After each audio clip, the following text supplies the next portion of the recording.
Alexa, play Sicko Mode. Sicko Mode.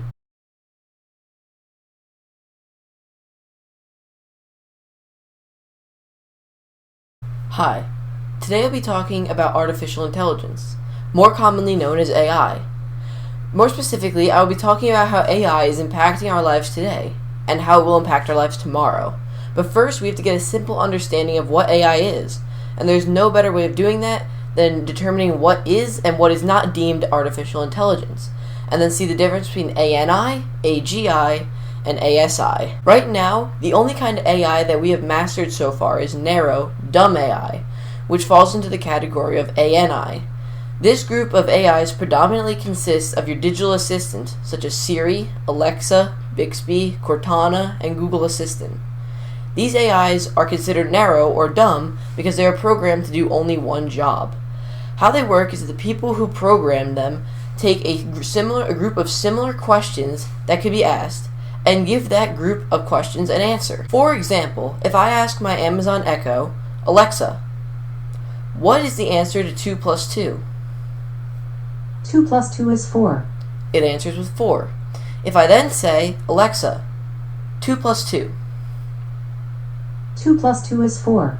it will answer the same 4. This shows how it can understand what question I want answered, even if I use different words to ask the question. This also demonstrates how the Echo device, along with the other assistants listed before, can only answer questions that they were programmed to answer, which keeps them down in the category of artificial narrow intelligence. So now that we've covered the narrow intelligence, we can get into the fun stuff, general intelligence and super intelligence. AGI is a type of artificial intelligence that would successfully perform any intellectual task that a human can. When this type of technology is created, the event would be called the singularity, the moment when AI became as smart or smarter than humans. So we have ANI and AGI, but ASI is where things get a little intense. AGI would be as smart as humans, so, in theory, we could stop it if we wanted to, if it started to get out of hand, since we're on a seemingly level playing field. But with ASI, or superintelligence, the field is no longer level.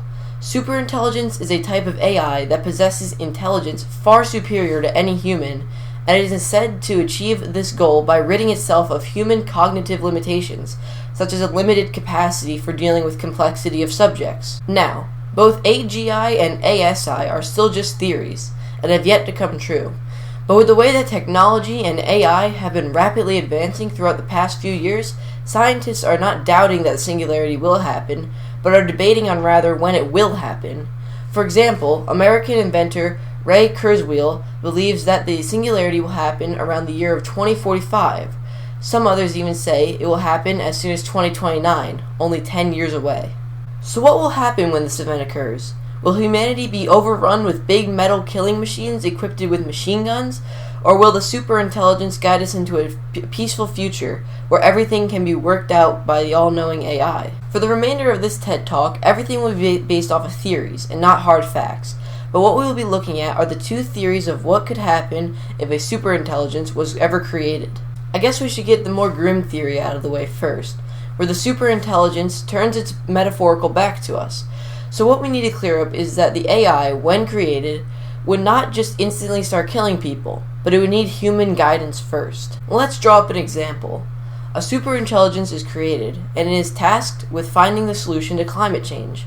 The person who programmed the restrictions for solutions that the AI could not use misses something small, something that would allow the AI to have a loophole to be able to get rid of humans, since we are the source of climate change. Now, the AI would plan a way to quickly eradicate the humans, and since it's 1,000 times smarter than us, it obviously wouldn't need us to function, and it would find a way on its own to live. Now, some of you might be wondering how the AI would quickly eradicate the entire human race. If you think they would use the aforementioned death robots, you would be wrong. For a superintelligence, a large robot spraying bullets at people would not be ideal, for the simple fact that it could be easily detected and destroyed by humans. The AI would need something that could take everyone out at once, leaving absolutely no time for a human resurgency. A popular theory is the usage of nanomachines. The AI could make the proper amount of nanomachines and have them carry a very small but very lethal dosage of a sort of drug. so that when the nanobots, which are undetectable of course, enter each human's bloodstream, could release this chemical, killing everybody at the same time. After the AI is done getting rid of the primary source of climate change, since that was its original task that it was programmed to complete, it would go on fixing other problems contributing to climate change. This all happened in this scenario not because the AI was evil, but because it was carrying out bad instructions because of one human error. So on to the situation where the AI is given good instructions and there are no human errors made. In this scenario, the AI is used as a sort of god to fix problems that have been crippling our world. The AI could find solution to wars so that both parties involved would be satisfied. It could also find solutions to world hunger and poverty, etc. It would, in a sense, rule the earth, but in a good way, guiding the humans to live comfortably and peacefully.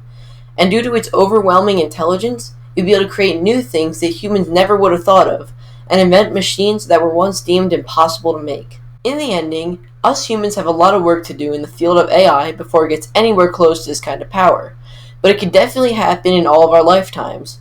But what I have covered today are just two of the many possibilities of situations that could happen in the future with AI, and there are many more out there. Thank you for listening to me talk about this for the last few minutes, and I hope you enjoyed. Goodbye.